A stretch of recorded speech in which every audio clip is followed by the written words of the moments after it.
Have you ever wondered how China transformed from an ancient empire into the economic powerhouse it is today? The story might not start where you think. It doesn't begin with skyscrapers in Shanghai or factories in Shenzhen. It begins with one man, a visionary doctor who became a revolutionary. This is the story of Sun Yat-sen, the architect of China's economic revolution. Born in a small village in Guangdong province in 1866, Sun Yat-sen grew up in a China grappling with internal decay and foreign encroachment. The once mighty Qing dynasty was crumbling. He didn't just witness this decline, he felt it. This early exposure to the nation's struggles ignited a fire within him, a desire not just to heal bodies, but to heal a nation.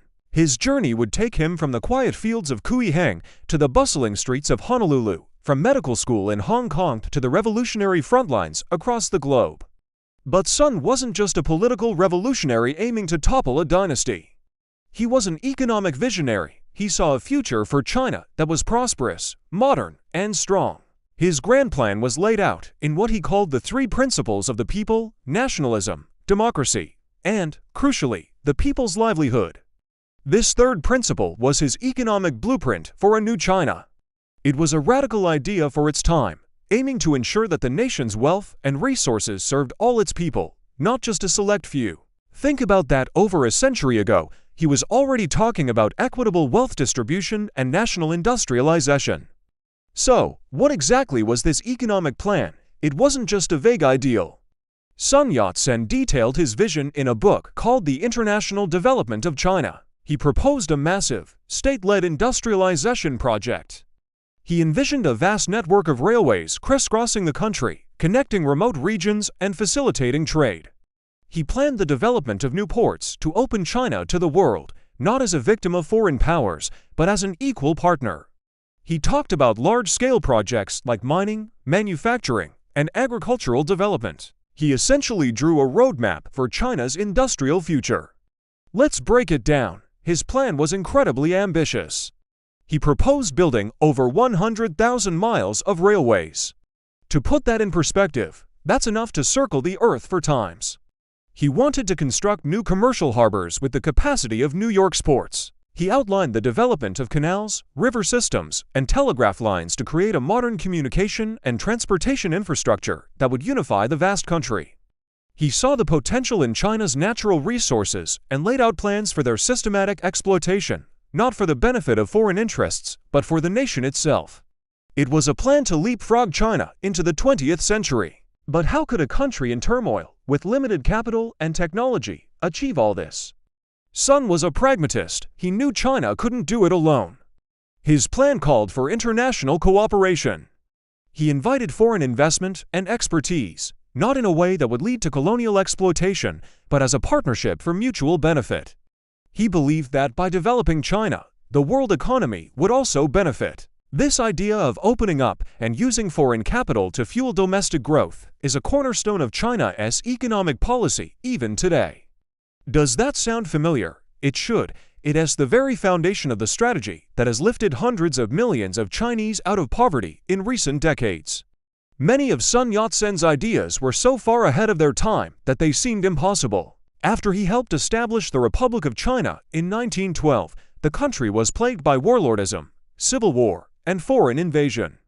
His grand economic vision had to take a back seat to the immediate struggle for national survival. For decades, his book and his plans gathered dust, seen as the utopian dreams of a revolutionary. But a dream deferred is not a dream denied. The seeds he planted would eventually find fertile ground. Fast forward to the late 20th century. As China began its period of reform and opening up under Deng Xiaoping, where did its leaders look for inspiration? They looked back to the blueprint drawn by the father of the nation, Sun Yat-sen. The massive infrastructure projects, the creation of special economic zones to attract foreign investment, the focus on building a strong industrial base. Many of these modern policies echo the very proposals Sun made all those years ago. The modern high-speed rail network that now connects every major Chinese city is a direct descendant of Sun's railway dream. The bustling ports of Shanghai and Shenzhen are the realization of his vision for global trade hubs. So, when we look at China's modern economic miracle, it's easy to focus on the last 40 years. But the intellectual and ideological groundwork was laid much earlier. Sun Yat-sen provided the why and the how. He gave China a vision of a future where it was not poor and weak, but prosperous and respected on the world stage. He was the one who dared to dream of a modern, industrialized China at a time when such a thing seemed unimaginable. He was the architect who drew the plans, even if he never got to see the building constructed. His legacy is not just in monuments or history books. It's written across the landscape of modern China in its railways, its ports, its factories, and its cities. He was more than just a political figure who ended a 2,000-year-old imperial system.